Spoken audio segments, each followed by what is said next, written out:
It's a good day. Today we are going to be talking to none other than John Heynes, the Chief Executive Officer of Namibia Rugby Union. We'll be discussing a lot of issues that are related to rugby, the good, the bad, and where they can improve. And he's going to be telling us about the preparations for the 2023 Rugby World Cup. My name is Mark Ondovu, and this is One on One. For starters, we would like to ask you to introduce yourself. Tell us who you are, what you do, and a bit of a background about yourself. Everyone knows me as on a nickname, but I'm not going to use it now. Born as John Heynes, skipping the middle name as well. And my background is just being around, exposed to the sporting environment, and it became a coaching career. And after a coaching career, or during the coaching career, it became an administrative responsibility, also a learning curve. And I was fortunate to be in the International Cricket Council, I would say upbringing or growth, the whole process of going through administrative courses, coaching courses as well. So it's been a normal basic life. School, you wanted to go study, I had to go work in a factory 12 hours a day, 12-hour shifts. And soon after that, it became for the love of the game or sport in general. And that is today I can sit and still be in a sporting environment. So how has the transition from cricket to rugby been going? Well, to be honest, it was basically a need to. Everyone loves this, and I always like to make normal, common examples. The need for speed is not because you have to, it's because it's a must. I think the transition had to come with the responsibility of what was needed to implement. I think it was conducive to find an environment that needed only an administrator. And I would say the changeover wasn't so difficult. Okay. We speak to different people within the rugby community, within the rugby family, and they're saying that since you took over the role of being the CEO, in terms of administration, the Namibia Rugby Union has seen some sort of a trajectory, an upward trajectory in administrative performance. Could you elaborate on the key strategies and initiatives you implemented to achieve these positive changes? Well, what we should keep in mind, I always use it as a benchmark or a reference, is that administrators before my time had their role to play, his or her role to play. And it brought us to where we are today. Because there is one thing that you can't skip, is to not take into consideration. Because the momentum was there, the uptrend, it's World Cup year. And everyone knows when it's World Cup year, a lot of things happen. And I would say that working with the administrators, coaches, players, it was just like everyone knew what needed to happen. And it wasn't a case of turning up as Harry Potter with the magic wand. Wasn't that case. Yeah. Still with administration, in terms of the sponsorship, we've also seen them increase. A lot of companies are coming on board.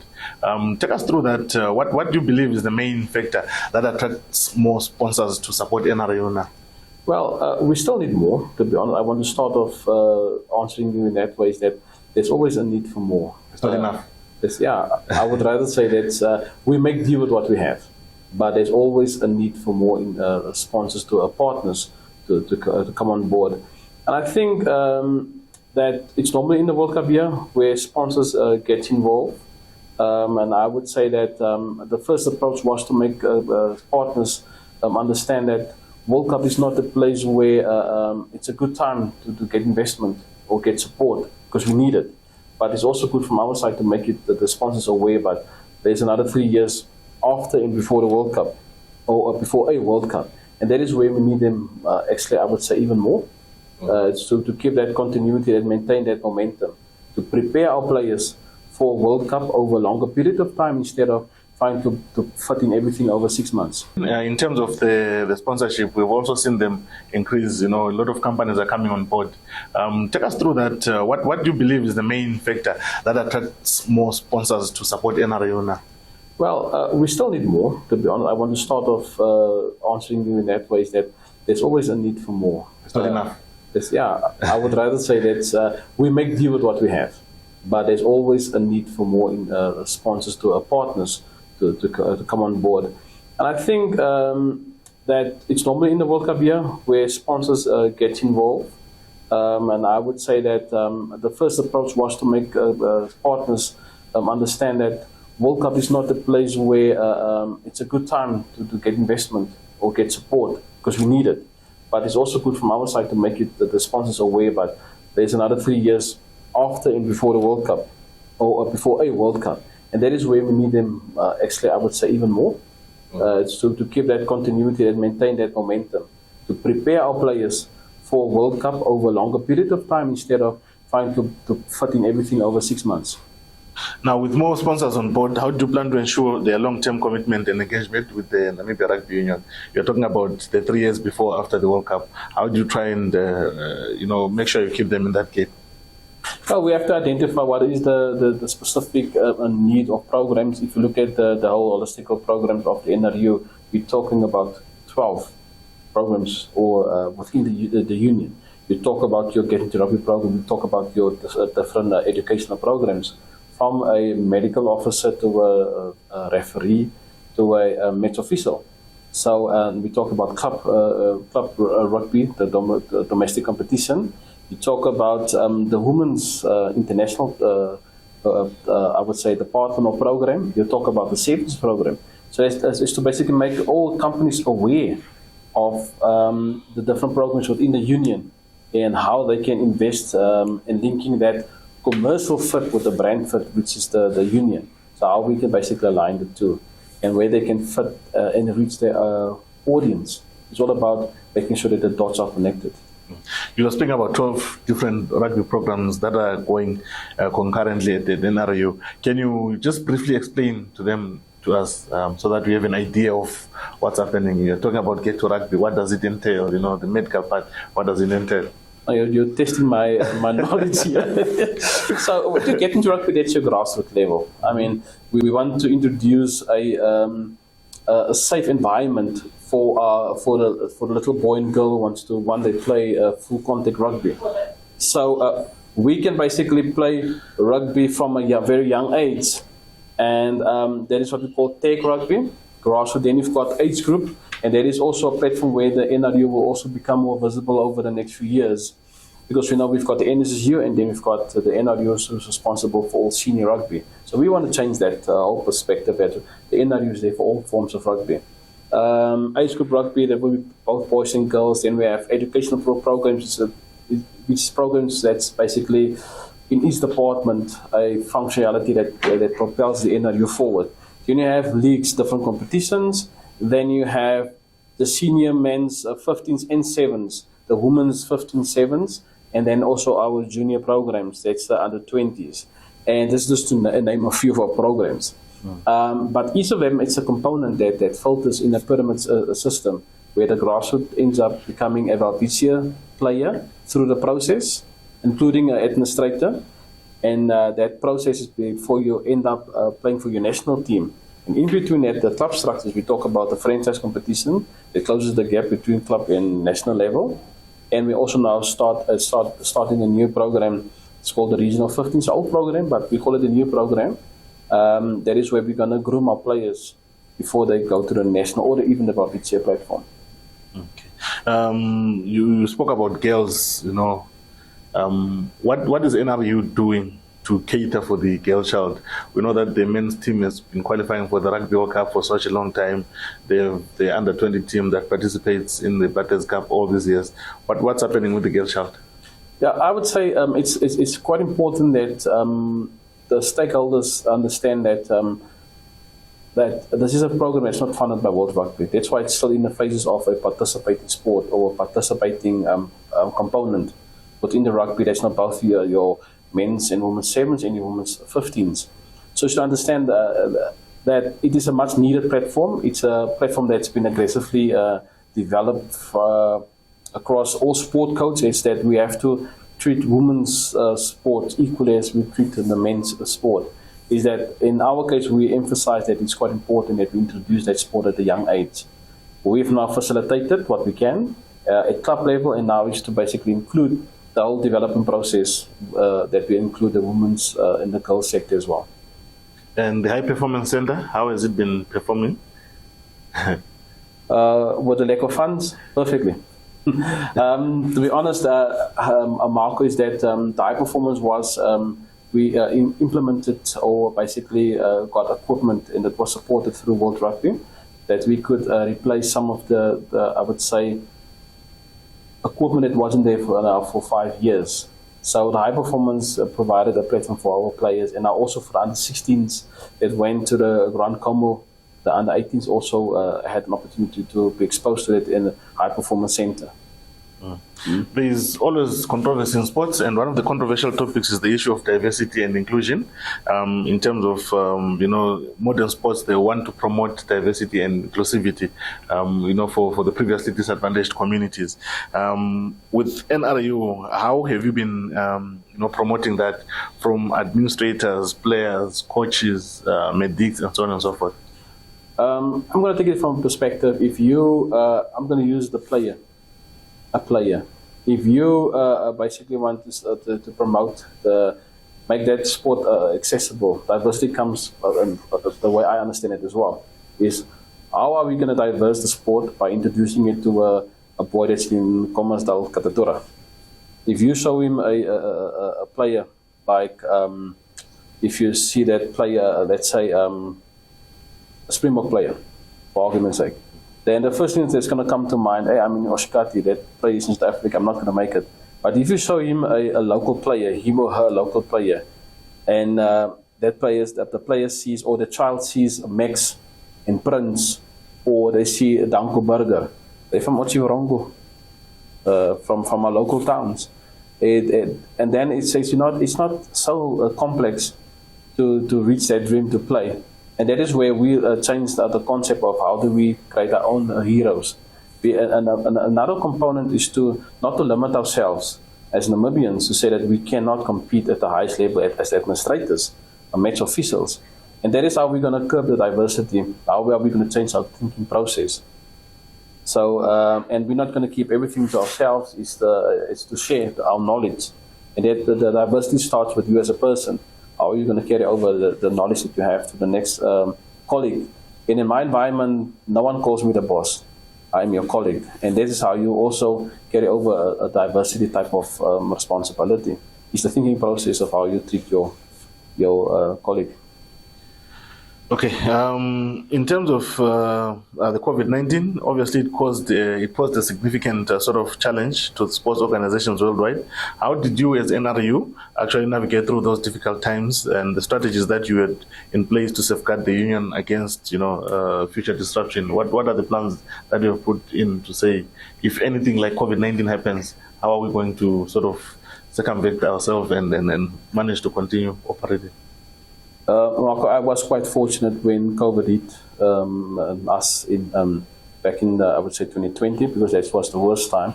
I was then basically with Cricket Namibia, and the cricket program still continued. It was understanding how you can work in this isolated environment and also remotely being still active. I can say that COVID hit rugby quite hard. Because if you look at, because there was no interaction allowed, I mean, we don't have to go into the history. We were all part of that whole 2-year, I would say, interruption. And we can pick it up now with players today that a player lost 2 years of any exposure to coaching. And cricket, not so much. Cricket continued. And what we realize is now, what I've experienced within the cricket environment, is that you can work remotely. You just have to plan. Once there's a plan in place, everyone knows should know where the journey will end up. Because if you plan well, you will have the success at the end of the day. So, and that is what we are practicing even now. Is that with my staff, we work remotely. Because the office is not, the end result is not how many hours you sit behind your laptop and how many hours you spend in a building. At the end of the day, it's the amount of programs completed and the rewards received. The Rugby World Cup is here. We are going there, I think, for the 7th time in a row now. How are the preparations going for the Rugby World Cup? We know the team is in Uruguay right now as we speak. I always said with the smile on my face, being exposed to the rugby environment for a year and a few months now, it's going like a perfect dream because the process that was previously in place where players come together 6 months over a period of 12 months, it's ad hoc. With the amount of time, everything is falling in place. If we look at the results that we are getting, it's something that most teams envy. We would love if we can have 3 years, consecutive years, having a group of players together every day. I believe we will be ranked in the top 15. But we've jumped the rankings since last year by 2 spots, getting players together for 2-3 weeks. And we always get crucified in the media. But there is circumstances. But that is not preventing us to prepare our team well for the World Cup. And we've done that. And it shows in history that Namibia always qualified.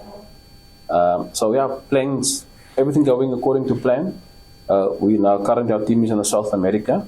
Everyone expected a good hiding from Uruguay, not from Argentina. And that was basically just the nature of the team because these players were exposed for the last 4 or 5 years to environment.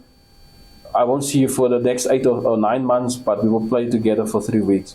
So that is the environment they were exposed to. So they are used to that environment. So in that long explanation, we're ready to take on the French and the All Blacks. The coming in of Coach Alistair Coetzee into the team, how has it sort of pushed the Velvishers a notch up? Well, I would say that if you have a coach that's been around a high-performance environment, and you have players that understand that process, that I would say that marriage it was just a good fit. And his knowledge of the game is immense for not just the player, also our local coaches. And it was just like a duck to water, I would say. That he understands the process, he understands the culture. I mean, there's no big difference between South Africa and Namibia when it comes to it's only the levels or the big group of players that differs. But he fitted well into the system, the players as well. How is the union helping him make sure that he prepares the team thoroughly for the Rugby World Cup finals? We make sure that we've got that famous 39 million budget funded with 20 million that we have. Now, to be honest with you, Marco, we just make sure that we support him in many ways that we can. He plans well, and we make sure that we also fall in line with what he plans, and that we understand that we've got one goal ahead, is to prepare a forward and a backline player to the best of their ability. And obviously, coach has got this long wish list. And like I said earlier in my interview, my conversation with you, there's no Harry Potters. We face the reality, and we make sure that the coach gets the support that he needs.